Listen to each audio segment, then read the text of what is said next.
সেইকাৰণে এজন দাৰ্শনিক পণ্ডিত কৈছে, we must concentrate as much as we get from God. ভগৱানে আমাক যিটো দিছে আমি তাতেই আত্মসন্তুষ্টি থাকিবলৈ শিকিব লাগিব। ভগৱানে দিয়াটো যি সন্তুষ্ট নাথাকে তাৰ জীৱনলৈ বিপদ নামি আহিব। এই কথা ভাগৱতে কৈছে।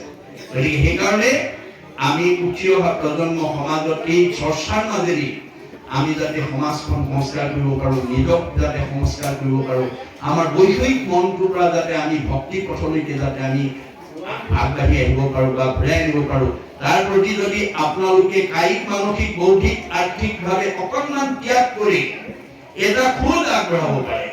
আজি যিসকল সচেতন ব্যক্তিৰ কাৰণে আপোনালোকে কেইবাবছৰ ধৰি এই মণ্ডল ভিত্তিক প্ৰতি প্ৰাথমিকতে আঞ্চলিকৰ উদ্যোগত আপোনালোকে ভাগৱত অনুষ্ঠান কৰি আছে, তাৰ প্ৰতিটো খোজৰ মূল্য কিমান বুলি কৈছে? ভগৱানে কৈছে, মোৰ কামৰ কাৰণে যদি এটা খোজ আগবঢ়াব পাৰা, পদে পদে অশ্বমেধ ফলং প্ৰাপ্নোতি নিত্যস্য। প্ৰতিটো খোজৰ মূল্য এটা এটা অশ্বমেধ যজ্ঞৰ সমান পুণ্য সাধন। আৰু এইটোৱে হৈছে বেদবিহিত কৰ্ম বুলি কৈছে। অৰ্জুনক কৈছে, কৰ্মাণি অধিকাৰ অস্তি। এই অৰ্জুন, তোমাক মই কামৰ অধিকাৰটোৱে দিছো, মা ফল প্ৰদাসন, মোৰ পৰা কোনো ফল তুমি নিবিচাৰিবা। অৰ্জুনেতো আপত্তি কৰিছে, যদি ফলেই বিচাৰিব নালাগে তোমাক আৰাধনা কৰা মোৰ প্ৰয়োজন বা কি? কৃষ্ণই হাঁহি পেলাই কৈছে, কৃষ্ণই বোলে, শুনা তাৰ হেতু মহাবল, নুখুজিলে ঈশ্বৰে আপুনি দেন্ত ফল। হে অৰ্জুন, তুমি মোৰ পৰা ফল বিচাৰিব নালাগে, মই নুখোজাকে তোমাক ফল দি দিম। নুখোজাকে দিম, নুখোজাকে দিম। প্ৰমাণ, যেন আতি শিশু চোৱা ভক্ষ নোখোজয়, তথাপিতো স্নেহে থাকি মাতৃস্তম দে। এটা কেঁচুৱাই গাখীৰ নিবিচাৰিলে বুলি মাকে বিচনাত পেলাই থৈ দিনটো কামতে আবদ্ধ হৈ নাথাকে। কৰ্মৰ মাজৰ পৰাই নিজৰ পুত্ৰ স্নেহত আপ্লুত হৈ এগৰাকী মাতৃয়ে যেনেকৈ তেওঁ শিশুক স্তনদান দিয়ে, ময়ো ভকতৰ যথা কৰ্ম তথা ফল দিমেই, মোক বিচাৰিব নালাগে। মাত্ৰ তুমি কৰ্ম নিৰ্বাচন কৰি ল'বা। কৰ্ম কি? বেদে যাক বিহি আছে তাকে বোলে কৰ্ম। বেদবিহিত কৰ্ম কৰিবা। বেদবিহিত কৰ্ম কি? ঈশ্বৰৰ অৰ্থে যিটো কৰে তাকে বোলে কৰ্ম। আজি আপোনালোকৰ এই সচেতন উদ্যোগীসকলৰ উদ্যোগত, প্ৰচাৰ শাখাৰ উদ্যোগত, আঞ্চলিকৰ সহযোগত আৰু প্ৰাথমিক শাখাৰ সহযোগত আজি আপোনালোকে এই বৈকুণ্ঠৰ কল্পটোৰ ভাগৱত শাস্ত্ৰ আজি ইয়াত প্ৰণয়ন কৰিছে। গতিকে এয়া ভগৱন্তৰ প্ৰদত্ত শক্তি, এইটোত যাতে আমি নিজক প্ৰয়োগ কৰিব পাৰোঁ। গতিকে এনেকুৱা কৰ্ম যদি আমি এটা খোজ আগবঢ়াব পাৰোঁ, তাৰ প্ৰতিটো খোজৰ মূল্য হ'ব এটা এটা অশ্বমেধ যজ্ঞৰ সমান পুণ্য। গতিকে আমি এনেকুৱা সৎ কৰ্মৰ প্ৰতি আমি যাতে আগবাঢ়ি আহিব পাৰোঁ। আৰু এইটো বেদবিহিত কৰ্মৰ কাৰণে আপুনি যি কায়িক, মানসিক, বৌদ্ধিক, আৰ্থিক, আজি আপোনালোকে অনুষ্ঠানটো সৰ্বাংগ সুন্দৰ কৰিবৰ কাৰণে যথেষ্ট পইচা খৰচ কৰিছে বা দান অনুদান দিছে। কোনোবাই শক্তি অনুসৰি 1000 দিছে, কোনোবাই 500 দিছে, কোনোবাই 200, কোনোবাই 100, শক্তি অনুসৰি আগবঢ়াইছে। গতিকে আপুনি আগবঢ়োৱা অনুদানেৰে যদি এনেকুৱা সৎ কৰ্ম হয়, তেতিয়া আপোনাৰ আৰ্জনৰ সাৰ্থকতা হয় বুলি ভাগৱতে কৈছে। অৰ্থ আজি বাৰ কিঞ্চিত একো নাহি ফল, যদি নৱজয় হৰি চৰণ কমল। আপুনি উপাৰ্জন কৰা অৰ্থৰে যদি ভগতৰ সেৱা কৰ্মত যদি অকণমান তাত প্ৰয়োগ কৰিব পৰা নাই, সেইটো ধনৰ কোনো মূল্য নাই। কিয়? দুখ কৰি ধন ধান আৰ্জাজত মানে কৃষ্ণে এৰে যদি তাকো খাইবে আনে। আপুনি যিমান টকা উপাৰ্জন কৰি পাছবুকত ফিক্স ডিপজিট কৰি থৈ নাযাওক, কিংবা কৃষ্ণ যিদিনাখন আপোনাৰ দেহৰ পৰা ওলাই যাব, আপোনাৰ ফিক্স ডিপজিটৰ পইচাখিনি নমিনীয়ে উলিয়াই উলিয়াই খাই থাকিব, আপুনি খাবলৈ নাপায়। মনত ৰাখিব কথাটো। সেইকাৰণে তেওঁ কৈছে, নিজ হস্তে আৰ্জিত যি উপযোগ না, কিছু ব্যয় কৰিব হৰিব সেৱা। তুমি জীয়াই থাকোঁতে এই দুখন হাতেৰে যি উপাৰ্জন কৰিছা, তাৰ কিবা এটা অংশ মোৰ কামত ব্যৱহাৰ কৰিবা। যিবা কিছু আছে ধন, তেজা তাৰ মোহ মন, কিছু ব্যয় কৰা হৰি অৰ্থে। মই তোমাক যি দিছো তাতে মোহিত হৈ নাথাকিবা, তাৰ পৰা কিবা এটা শক্তি অনুসৰি দিল খুচিকে মোৰ কামত দিবা। তেতিয়া কি হ'ব? তেবে সেই ভকতি বাঢ়ে, মাধৱত প্ৰেম চৰে, তেবে ধন নাযায় তাৰ ব্যৰ্থে।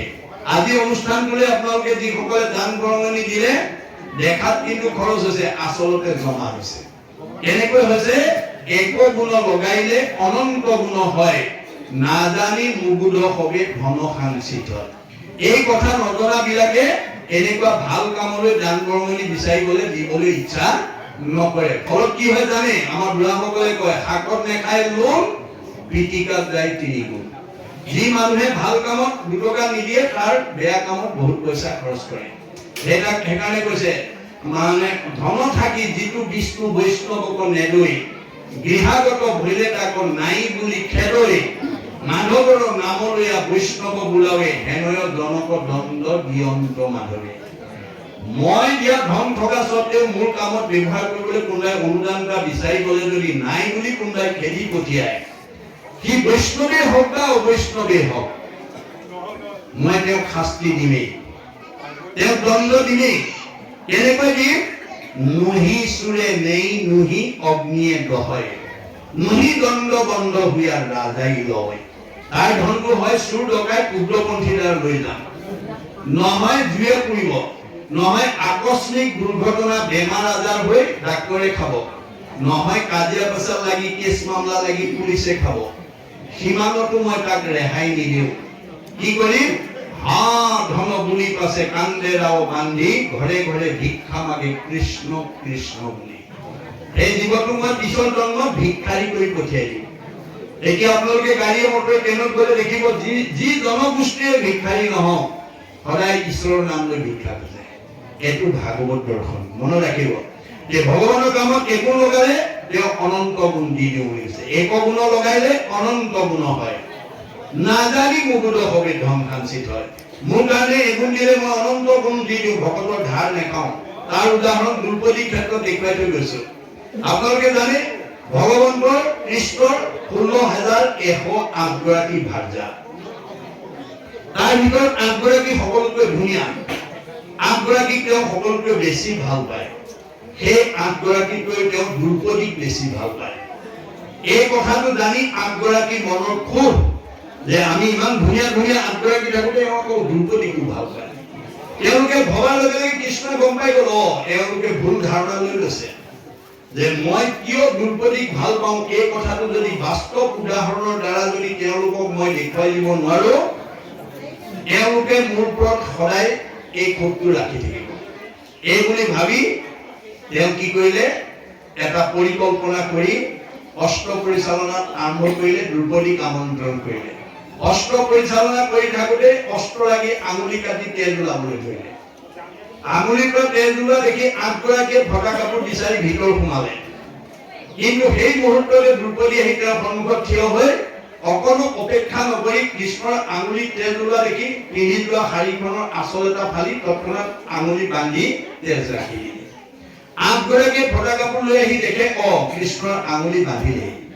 ভালেতো কৃষ্ণই ভাল পায়। তেতিয়াহে বুজি পালে যে কৃষ্ণই আচলতে দ্ৰৌপদীক দৈহিকভাৱে নহয়, আধ্যাত্মিকভাৱে বা ভক্তি ভাৱত ভাল পায়। সেইদিনা তেওঁলোক সংস্কাৰ হৈ গ'ল। কিন্তু ভকতৰ এটুকুৰা বস্ত্ৰ ধাৰ লাগিল। এটুকুৰা বস্ত্ৰৰ ধাৰ অনন্ত বস্ত্ৰৰূপে পৰিশোধ কৰি দিছে কোনদিনা? ৰজস্বলা অৱস্থাত যিদিনাখন দুঃশাসনে দ্ৰৌপদীক ৰাজসভাত বস্ত্ৰহৰণ কৰিছিল, বস্ত্ৰৰ ধাৰ বস্ত্ৰৰে পৰিশোধ কৰি দ্ৰৌপদীক উদ্ধাৰ কৰিছিল। যে দ্ৰৌপদীক যদি দিয়ে আমাক নিদিব কিয়? গতিকে আপোনালোকে গাঁওখনৰ ভিতৰত, সমাজখনৰ ভিতৰত ধনী মানি সম্পদশালী হৈ আপোনাৰ যদি নমাটি গাঁওখনৰ কিবা অভাৱ অভিযোগৰ কৰবাত কোনোবা এটা চুবুৰীত কুঁৱা পানী নাই, আপুনি ধনী মানুহে দিয়া ময়ে কুঁৱাটো দি দিম। কৰবাত আপোনাৰ মন্দিৰটোৰ আসনখন ভাগি গৈছে, হ'ব দিয়া মই আসনখন ময়ে বনাই দিম। কৰবাত ল'ৰা ছোৱালীবিলাক উঠি আহিছে, লাইব্ৰেৰী নাই, হ'ব মই লাইব্ৰেৰী এটা ময়ে বনাই দিম। এই ধৰণৰে সৈতে গাঁওখনৰ, সমাজখনৰ উঠি অহা প্ৰজন্মৰ উপকাৰৰ কাৰণে যদি কোনোবাই যদি ভগৱানে দিয়া গাঁওখনৰ ধনী মানুহ হৈ যদি সমাজৰ কামত যদি কিবা এটা অৱদান দিয়ে, সেই গৃহস্থী ঘৰে ভুলক্ৰমে মানে ৰাতি ভাওনা চাবলৈ আহি যদি আহোঁতে যদি ভুলক্ৰমে দৰ্জাখন মেলি থৈও আহে, ডকাই থৈ আহিবলৈ পাহৰে, সেইখন ঘৰলৈ চুৰ ডকাইত যাব নোৱাৰে। মনত ৰাখিব কথাটো। ভগৱানে কৈছে কাৰ ঘৰলৈ চুৰ পঠিয়াব লাগে, কাৰ ঘৰলৈ ডকাইত পঠিয়াব লাগে, কাৰ ঘৰলৈ উগ্ৰপন্থী পঠিয়াব লাগে সেইটো তালিকা মোৰ হাতত আছে। 14জন হাতী 2জন কেৰেণীয়ে মোক তথ্য যোগান ধৰি আছে। গতিকে যি মানুহে ধন টকা পইচা থাকি সমাজৰ কামত হক কামত দুটকা খৰচ নকৰে সি মস্ত তলা লগাই থৈ গৈ 2 ঘণ্টাৰ কাৰণে গ'লেও মই তলা ভাঙি চব লৈ যাওঁ। আপোনালোকে মিডিয়াত দেখিছে